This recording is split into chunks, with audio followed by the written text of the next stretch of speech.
So today I'm going to share 5 tips, 5 things I do when I draw patients with disabilities or special needs. If you are interested, keep on watching.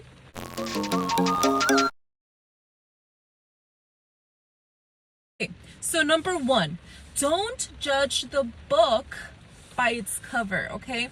And I love to use that as an example because that's a beautiful phrase that I do believe, and it's very real in the phlebotomy world, okay? Let me explain. Sometimes they look hard, okay?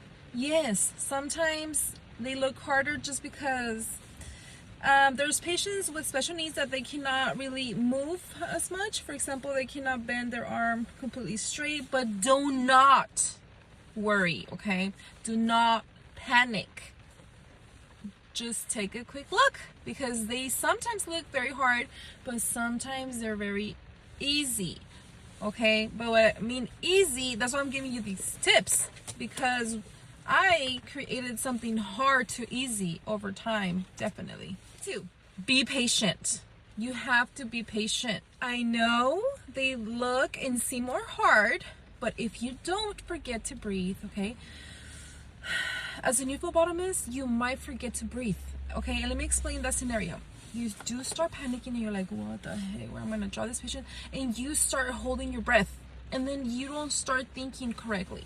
So please give some oxygen to your brain, and I promise you, number 1, you will feel a lot better, okay? Even if you're panicking, if you take a deep breath, it will calm you down, definitely. So, and you don't have to even do it that obvious. You know, sometimes, well, nowadays you have to wear a mask. So if you're a little nervous, okay, I don't know if you guys could tell, but I just took a deep breath, you know? So you don't have to make it super obvious. Okay, that's why it's an advantage to have your masks nowadays. 3, ask for help, okay? Ask for help. Okay, so you could always have a family member hold if they feel comfortable. I normally ask them if they'd say, yes, I can, no problem, I go ahead and help. Okay, hold. Great. Okay, if you could tell they're not very confident or they don't feel comfortable holding, that's okay, because that's why we have other health providers. That's why we have other phlebotomists. So you could ask a nurse to help you hold, okay? Even if they're super busy, this is part of their job as well, okay? Always get help. Okay, do not do blood draws by yourself if you don't feel that it's not gonna help you. Always think about yourself, okay?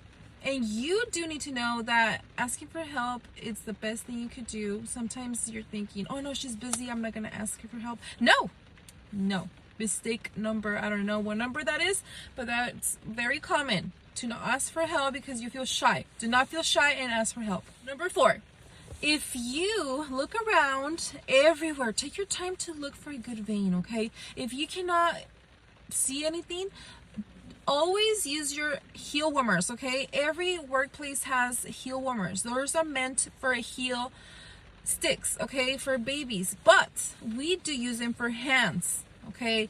Because that works like magic, okay? It's just incredible. If you cannot, just take your time. That's why number 2 is to be patient, because you have to. When it comes to phlebotomy, yes, you will become fast, but you will know with who you need to take your time with, okay? And this applies to children, babies, of course, you know, people with disability. What I love to do, be extra gentle to everyone. Actually, I'm very gentle to everyone because I just want to give them 100% customer service. I want them to remember me, okay? If they don't remember me, that's okay, but I just want to impress them. 5, deep breath, okay? And go for it. Okay, do not overthink it. I know that as a phlebotomist, especially as a new phlebotomist, you don't want to fail, okay? You don't want to miss a vein, but let me tell you something. That's the way I learned, okay? When you fail, when I did fail, I had 2 options, okay? After I did fail, okay? I have option number 1, either I do not repeat the mistake that I did, okay? Or I have the option to try something completely new. Okay, so even if you fail, you will learn something out of it. Okay, that's why I encourage you to do the hard draws. I know. Let me just tell you something. That's just me. Okay, this is how I did it. Okay, that's why everyone can become a phlebotomist. But if you want to become the best, you need to go for the hard ones as soon as you can. As soon as you can, go for it. Because even if you fail, okay, even if you fail, you will get something great out of it. Remember that.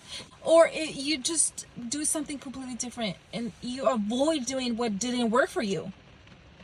Because sometimes when you fail, you're thinking like, okay, I'm definitely never gonna do that again. Or you're like, I wish I tried this thing. So the next time you draw, it's a learning experience from the past, because you will remember how you felt last time, right? So the more you fail, the sooner you fail, the better you will become.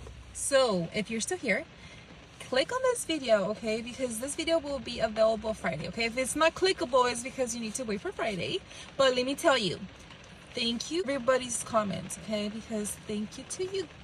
I like to answer questions with the video. So next video is going to be about how I draw people that faint, okay? What to do, what not to do.